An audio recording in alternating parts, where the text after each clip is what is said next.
Go.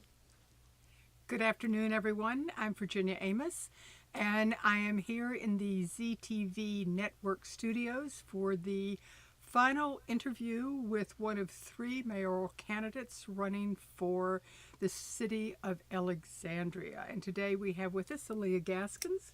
Thank you very much for being with us.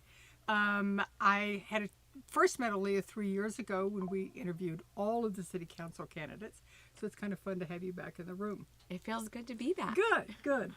So let me tell you what my idea is. I feel like the candidates have had so much exposure this year, and that you have been asked every question at least three different ways, if not more.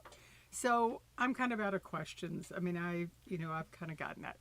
So I just wanted to have more of a conversation. And my basis for that is an ad that an organization called Cotton Inc. started several years ago. They're a nonprofit, and they support global cotton growers. And they were the ones that trademarked and used the tagline, "The fabric of your life." Yes. So I want to talk about the fabric of your life. What was it like, say, growing up? Was it a political family? Did you listen to current events? Was voting an important thing in both local and national elections? Yeah. Well, I love this question because I think the stories and the fabrics of our life are really how you understand who your leaders are. So for me, I was raised by a single mom. Mm-hmm. My mom worked 2, sometimes 3 jobs. And the reality is we often struggled to make ends meet. The way that played out for me in life is that we would go to the hospital, to the emergency room, sometimes 10, 12 times a year. As a kid, I can tell you, I don't think I understood why. I just knew, that's a lot of times for somebody to be sick. And so the truth is, most of my childhood, I wanted to be a physician because it was always these amazing doctors who gave me my mom back. As I got older, the more I began to understand that even with the best medical care, we were going to the hospital so many times because if you have diabetes and there's no food to eat, you can't manage your diabetes. If you have asthma and you live in a home that looks great from the outside, but you go home and there's mold and rodents, it does not matter the care you receive, you're always going to have health issues. And so I really wanted to find a career, that's part of what led me to public health, that was focused on how do you change those conditions. I didn't come from a political family. I don't think it was a family that even really talked about systems change in politics, but it was a family where my mom and my grandma were always like, if you have a voice, you better use it. If you have something to say, you better do something, and you better vote, because especially African-American families, we've worked way too hard to be able to have the ability to vote, and so you always show up. So that's kind of the only way politics came in. It came in at election time. It wasn't a kitchen table conversation. So where was the turning point for you? Where, I can remember, they don't teach it anymore, but when I was in high school, they taught civics. Yeah. And it was something, that you learned to engage and you learned to think about candidates. But was it something in high school that changed, or was it later? And when did you grow up in Alexandria? I did not. So I grew up in Pittsburgh. Oh, okay. So I'm a big Steelers fan. It's usually a fun fact. But so for me, when I finished my master's in public health, I came to the area, this was about 2014, and I started working for an anti-hunger nonprofit in DC. I love that work. It was really focused on school meals and summer meal programs. And I started asking questions around, well, who makes these decisions? Who makes laws and policies? Who creates the systems that impact whether or not kids get these meals in the first place? And my boss at that time was like, there are decisions being made from local, state to federal government constantly that shape access to food. In that case, I was really focused on food insecurity. From there, I decided to go work at the National League of Cities because I was like, I want to understand that. So it still wasn't like I want to run for office, but I was like, I want to understand how these people make those decisions. Were you living in Alexandria then? No, so we moved to Alexandria about 8 years ago. So at that point, I was just over in Fairfax County. Okay. And then as I was at the League of Cities, I was working with local elected officials across this country on Michelle Obama's Let's Move campaign. And I started asking another question. I was like, you've got all these mayors and officials making decisions, but who helps them plan? Who helps them decide where the farmer's market goes, where the grocery store is? And they started connecting me to planners in their city, from Cleveland to Baton Rouge, all across the country. So that led me to get my master's in urban planning. Because I was like, okay, well, maybe they're the ones who make the decision. At some point, I want to be able to figure out how we're actually changing those conditions like what I grew up in. After I finished my master's in urban planning, I realized there was another question that hadn't been answered, which is who pays for all of this stuff? So that's what led me to get my certificate in municipal finance, and I started working for community development organizations. Once we moved to Alexandria, the more people I met, they were like, you should join a board and commission. You should serve in some way. You should share this perspective of all these ways that you see these intersections. So I started serving. COVID hit, and I started thinking to myself, I've spent a lot of time behind the scenes on boards, commissions, volunteer groups, and here we are in the middle of a major public health crisis, but we don't have someone with a public health background on our council. So that's what led me to run and start thinking about politics. I worked on one campaign, which was passing out flyers for John Chapman years ago, but I hadn't knocked a single door. I didn't know that's what I wanted to do. I told my parents I was going to run for office, and they both said, but when are you going to become a doctor? And I think they're still probably holding out for that. But I felt I had something to offer, and I wanted to give it a try. Okay. All right. Well, it's a circuitous route, but it got you there. Yes. It got you there. So, have you answered that question yet? Who makes the decisions? I have, or I think I'm getting closer to it. Okay. What I would say the answer I have come to now is that more than ever, decisions made at the local level impact your day-to-day life. It is how you get to and from work. It is the route you take to drop your kids off at daycare. It is where your doctor's office is, where you live. Everything we do is impacted by local decisions. And I think your mayor and your council play a critical role in making sure that those issues are elevated, that they're being acted on, that policies that can actually improve your quality of life are being funded and supported. And so I want to be a part of that problem solving and that decision making role, especially at this critical moment in our city. This is just an aside question, but I've asked everybody this. I have watched over the past how many years, particularly with Justin, who oops, my phone just went off, thank you, who seems to me to have an inordinate amount of energy. Do you think that the mayor's job should be full-time and better paid? I do. So for two reasons. One, there is no way you do this part-time. Yeah. If you were going to show up and answer every email, every text message, every call, if you're going to go out and see the sites that we are making decisions about and meet with people, all of that is time. And I think a full-time mayor gives more time to be able to dive into that nitty-gritty work and be able to do those things and have those deep conversations that our residents deserve. So I absolutely think that. I think when I think about pay, something I have realized is we have created a system where really the only people who can run are people who are independently wealthy, or they have a job that's super flexible but pays a lot. Maybe they're a spouse, they're married, or they have a 2-income household. Yet I think we have folks in this community, from community organizers to others, who are nonprofit leaders who don't have that flexibility or don't have those, those flexible work situations, and we're automatically saying, well, you can't run because you can't make the finances work. Is that something the city has talked about, or that the council has talked about? So we're going to be talking about it, actually. Okay. It's funny you mentioned that. We're going to be talking about it in June.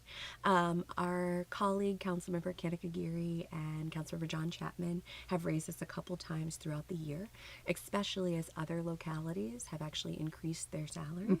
My understanding is that in order for us to act on any pay increase, it has to be done in an election year, and it has to be done so many days before the general election. Interesting. So we will be talking about it. I don't know the exact date, but folks should weigh in. Okay.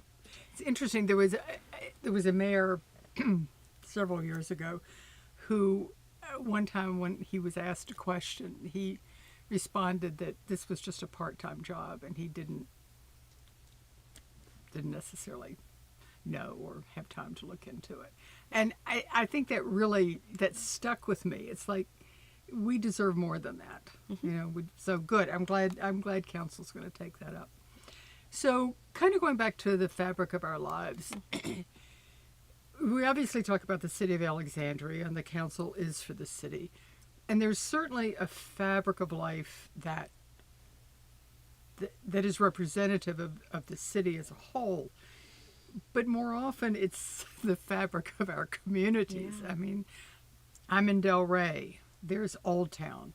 There's the West End. And each one of those has its own niche, its own concerns, its own, this is what needs to happen.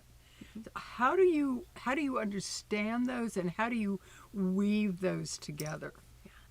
I love the question, and I love even more the way you said it, because something I have talked to my neighbors a lot about is everyone can tell you Old Town North, Del Rey. They'll be very specific. When it comes to the West End, it's always just the West End. All of us are lumped over there. Yeah. Nobody's naming distinct neighborhoods. I live in Cameron Station. Right.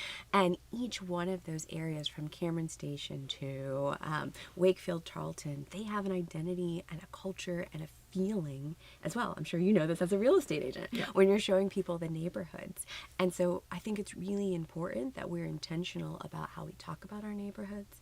It's why on council I've tried to work with Visit Alexandria in their new Visit ALX campaign to actually go out and highlight places like Indochin, the Cameron Cafe, City Kitchen, the Mediterranean Bakery, spaces that have really amazing food, amazing people, but also an amazing feeling that is also a part of Alexandria.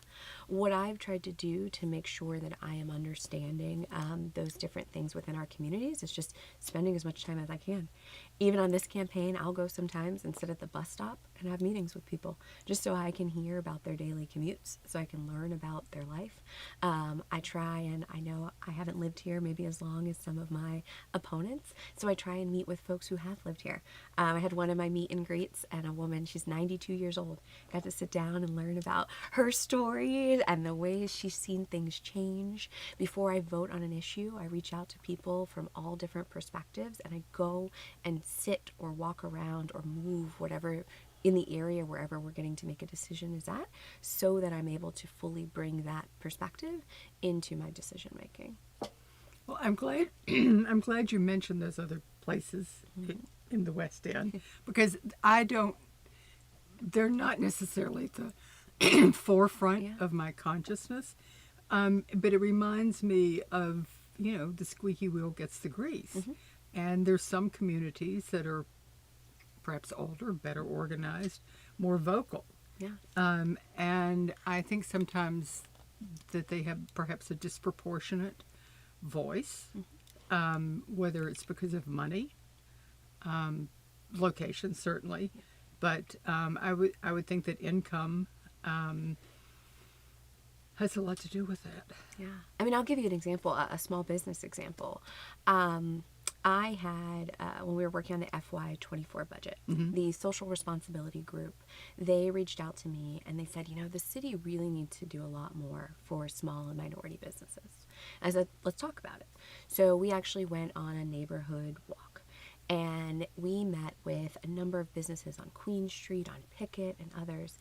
And something I continued to hear over and over for these businesses, where they said, I don't actually know what AEDP is. I've never met anybody from there. Okay. I don't know about these grant programs. But then I would come to the chamber or some of our business associations, and they're like, oh, I've already applied weeks ago. Actually, somebody from the city came to my business and told me about this opportunity. And so for me, I took that back to the city manager and our staff, and I was like, we know what we need to do. We know, because we're already going to certain businesses. We've got to do the same thing for our Ethiopian businesses. We've got to do the same thing for our business on the West End. Every part of our city, we need to be doing that intentional outreach so that we're understanding how to improve our own programs and make them more responsive, but also so that we're getting to, their businesses matter to what we're trying to achieve in our city as well. And they contribute to the underlying fabric. Yes. We just may not We just may not see it yet. Mm-hmm. All right. I just had a thought go in one ear and out the other, so I'll try and catch that one on the way back. So, just in talking to people, what is bubbling up overall? And I would preface that by saying I feel like there is more unrest around this election than anything I have seen probably in the past 5 to 10 years. Yeah. I think a lot of it is predicated, I think a lot of it has to do with national politics. Mm-hmm. We are so close. You can't get away from it. And I also think it has to do with two of the big decisions that came down this year. One was around single-family housing, and the other one was around the arena. Mm-hmm. And perhaps the arena even more so because it felt like such a top-down decision. I have a very uncharitable term for... I can't even say it. For how it was handed down. It was just like the patriarchy was saying, well, this is what we've decided to do, and, you all should like it. Mm-hmm. So I think that sense of, those things have just, they're like pinpricks. Mm-hmm. And people say, oh, something's got to change. Yeah. So I guess to the first part of your question, this feeling and hunger for change, for new ideas, new energy, new perspectives, I think that is probably the number one thing I hear. That it doesn't matter if we are talking about housing or economic development or even just our parks and how clean they are or the playground equipment we have. People are looking for something different. And I think that is one theme I continue to hear. Issue-wise, I would say the number one issue I hear at the doors is often related to schools. As I mentioned, I'm on the West End, so we constantly hear about the overcrowding that we are seeing from Tucker to Polk to other West End schools. That comes up a lot. I will say when it comes up around the conversation related to the arena, it is a lot of what you just spoke to, which is the approach of how it was rolled out and discussed. And I have been very honest that, one of the greatest lessons learned for me is that I knew it wasn't a done deal, and I think all of us see it wasn't a done deal. I even had my own kind of checklist that community members helped me come up with as to whether or not I would vote for this based on certain things. But when you do a flashy announcement or a rollout in the way that it does, that people, they think to themselves, but that looks done. That looks finished. And so then it becomes no longer an issue about arena, no arena. It becomes an issue about trust. It becomes an issue about transparency. It becomes an issue about how decisions are made. And so I think I'm getting a lot of those types of questions because I think most people realize whether it's an arena, COVID, whatever the issue is, they want to know, how are you going to show up in that moment? Well, it's also what about different power. Are you going to do? Yes. Because the house I live in now, I lived in that house when Jack Kent Cooke and Doug Wilder overnight landscaped Potomac Yard, erected a tent, and said, we're building a football stadium. Yep. And people were just, no, you're not. But it's that power piece that we think this is good for you, and this is what you're going to do. And it kind of gets back to what you're talking about local decision making, because those were not local deciders. Yes. I think that's probably one of the things that was the most frustrating is that everyone's talking about how amazing Alexandria is, what we already know, how unique we are, how great it is to have a business here, all the things you want to have here. That's why they're talking about it, for that deal. What they're not willing to give up is the authority to let Alexandria make the decisions for herself.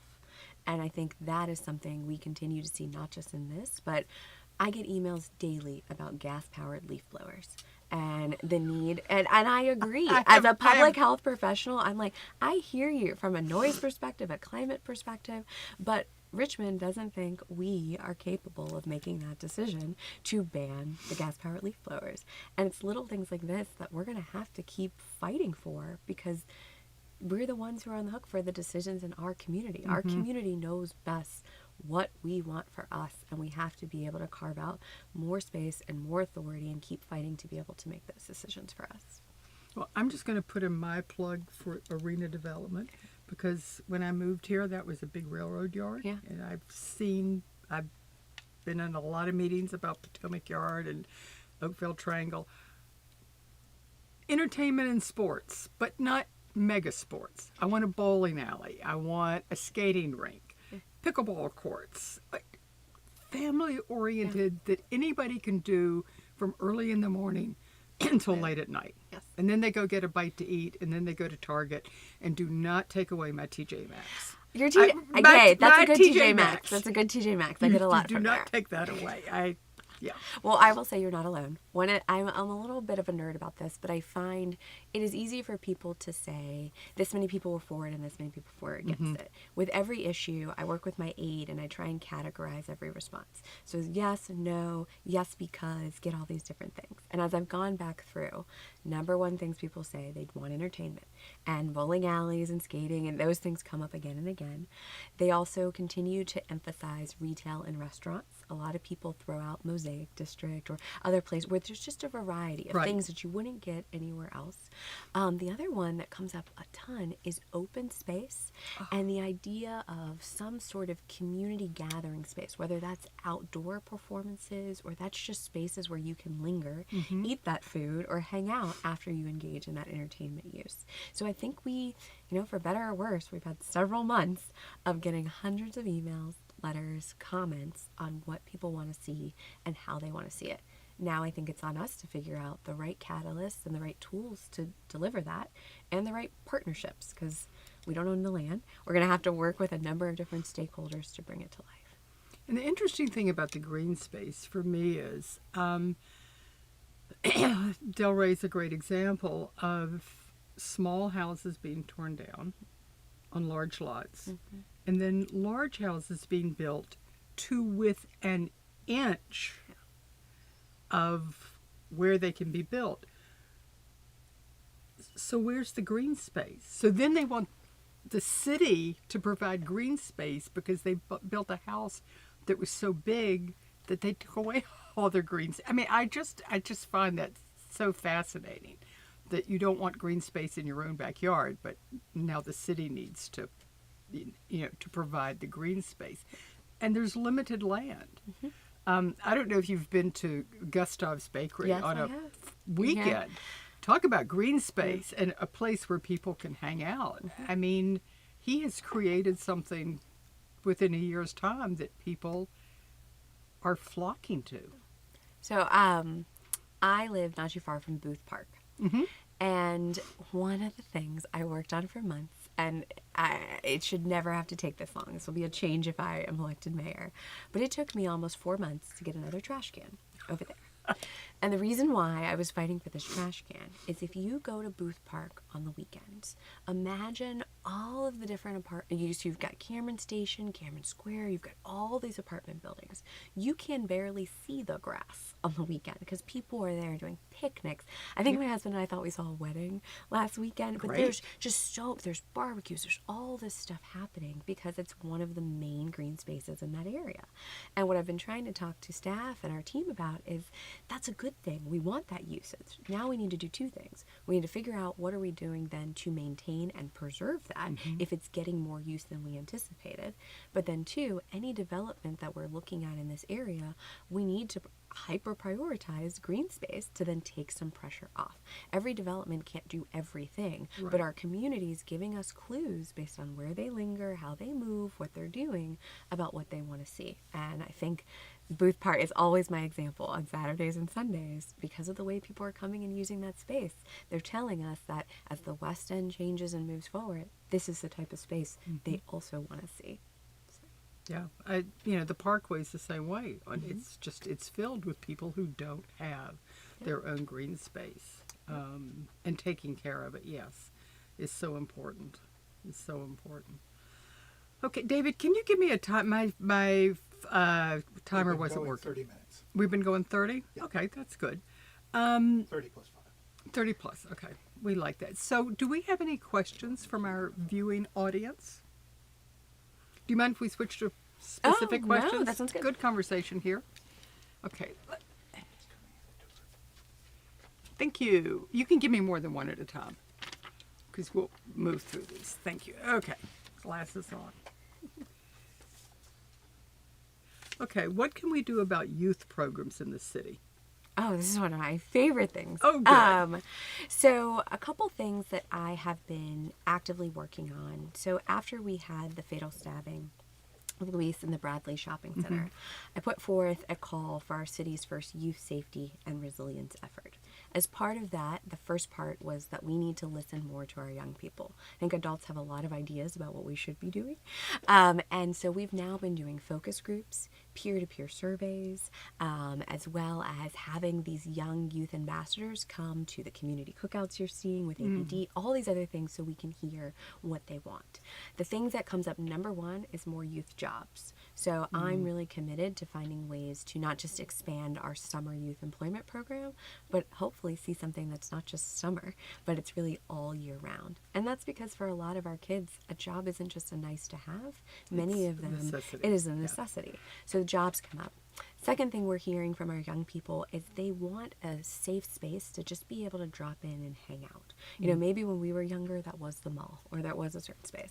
They're not necessarily looking for a space to go like that, but they're looking for a space of their own. So I think there's an opportunity to look at more ideas like the teen center we have in Charles Houston, really think about how they can help us design and create what those safe spaces look like and what types of things they'd want to see there. The third thing is we actually, I had put funding in the budget for a landscape analysis of our programming. And so we are now getting feedback from youth, from their parents, and from our nonprofits about where are there gaps in terms of the programs we offer. What has come back is we have a lot of gaps on the West End, but we also really don't have anything for that middle school group.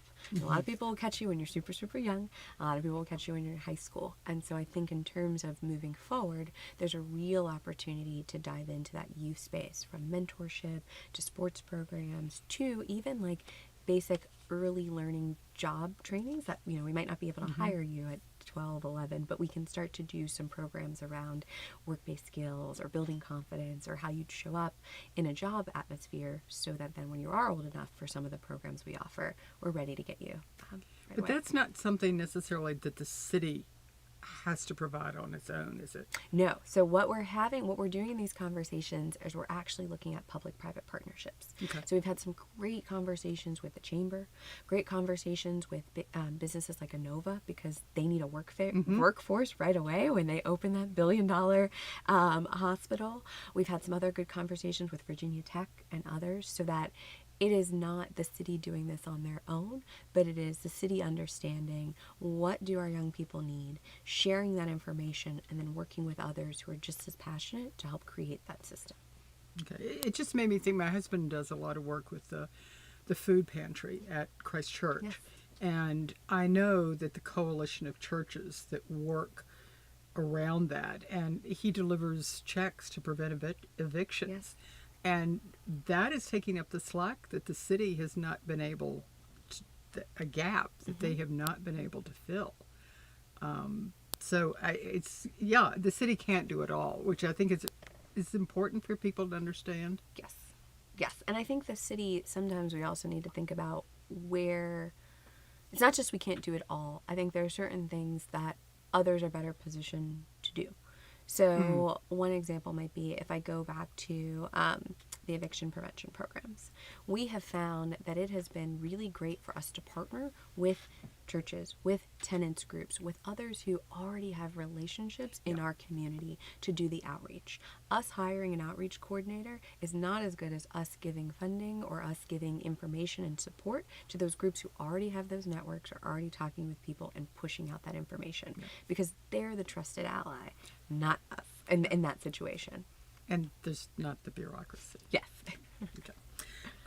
How can the school district and the city work together? Yeah. Better, I would say. Yes, I was going to say we do work together, work. but better. I've been thinking a lot about this because at the end of the day, I have found a lot of times people will say, well, that's a school issue or that's a city issue. And the reality is our kids are all of our issues.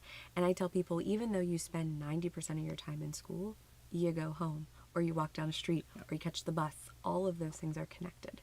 What I would like to see, and I can't take credit for this because they were actually recommendations from our budget committees for both groups, are one, that when we have our new council, and which is pretty much going to be a brand new school board, that we start with some sort of retreat to really set expectations for, one, how do we respect each other as we are all elected officials? How do we hold ourselves accountable to the conversations we have?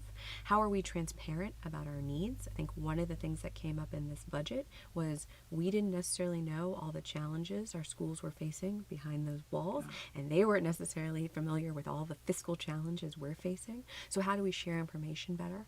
I also think that retreat should be a space where we map out an action plan of how we meet, because I think meeting for meeting's sake is a waste of everyone's time.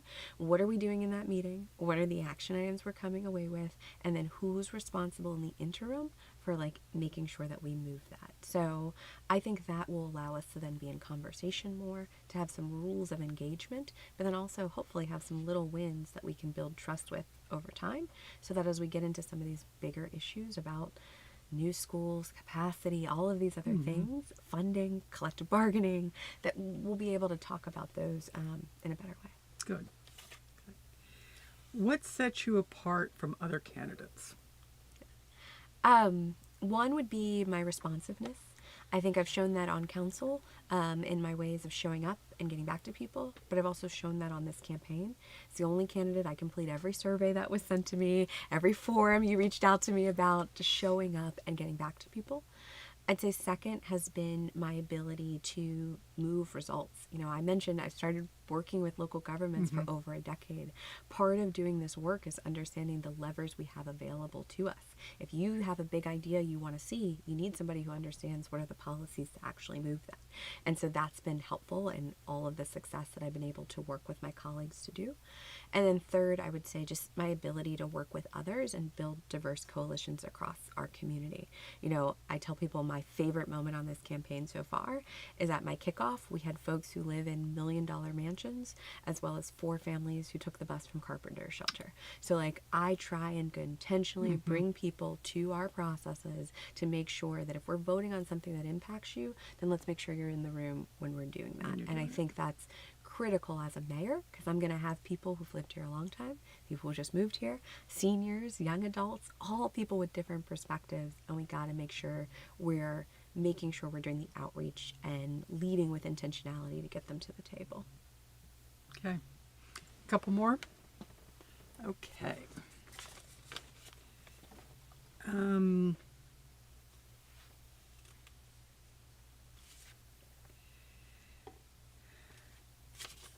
Okay.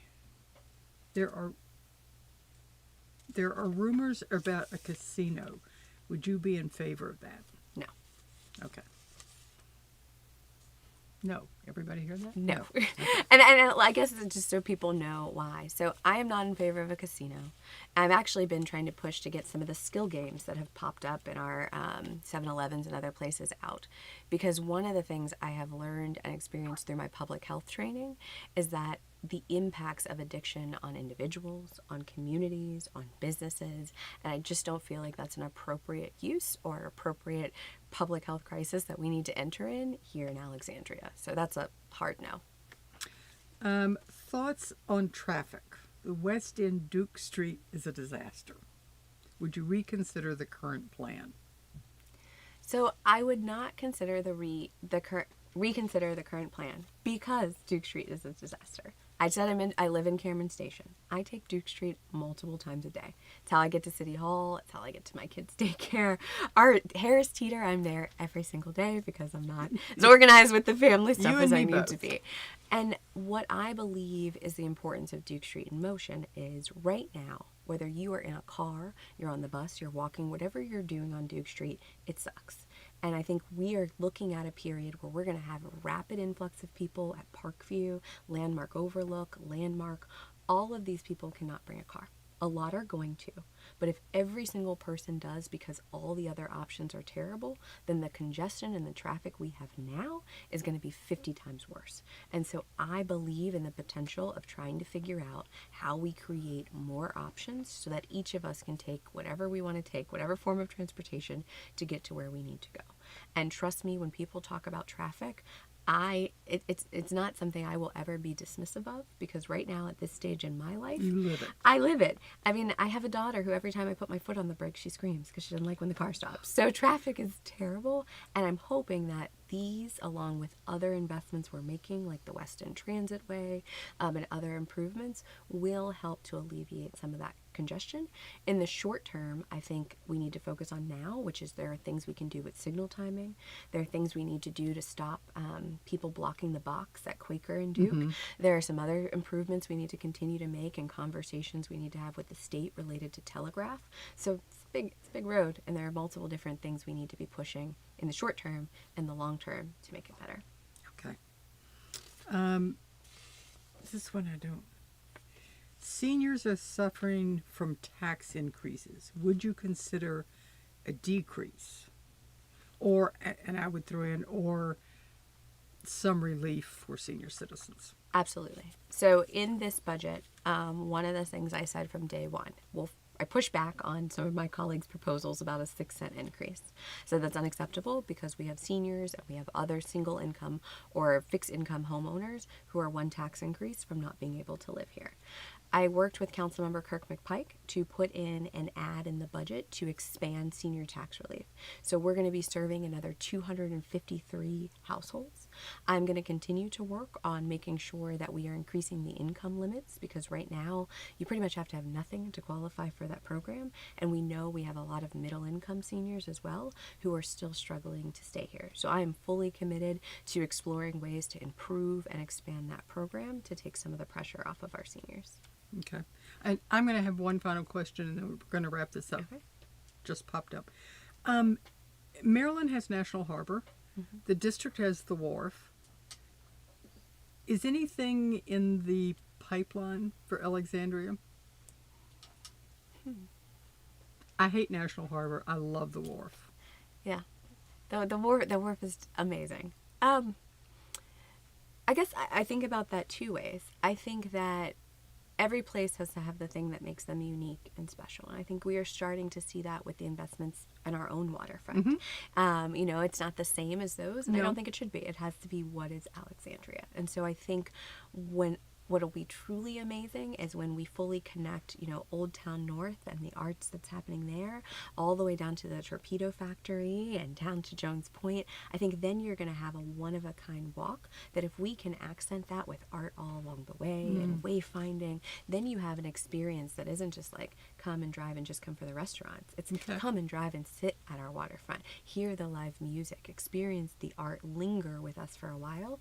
And I don't think there's anyone else who'd be able to replicate that in the region. And if the power plant ever gets developed. Yes, it's got to go all the way down. Yeah, all the way. And that would actually be amazing. So let's give you a few minutes to tell people why they should vote for you. Okay. Well, I thank you again for this opportunity to be with you today, and I thank you to everyone who is listening live or will watch this later. As you know, I am running to be your next mayor. I believe that this is not just another election and that we have big challenges ahead.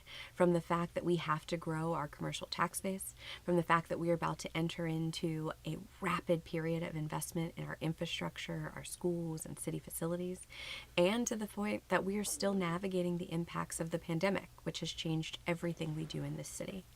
I am bringing not only a passion and a love for our community, but a record of results and a record of getting things done. And so I hope that you will see in me a leader who listens, a leader who acts, a leader who responds, and a leader who is bringing a background in public health and urban planning, as well as municipal finance, to help us tackle our biggest challenges head on and improve our city so that it is safer, that it is more affordable and more accessible for all of us. So I hope that you'll go out and vote either now, early voting runs through June 15th, or that you'll cast your vote for me on June 18th. But thank you for your time, and to learn more about my campaign, you can visit my website at www.aliyahforalexandria.com. Thank you, everybody. I'm so glad you were with us today. Remember, it is both your duty and your right to vote. So get out there and do something about it. Thank you.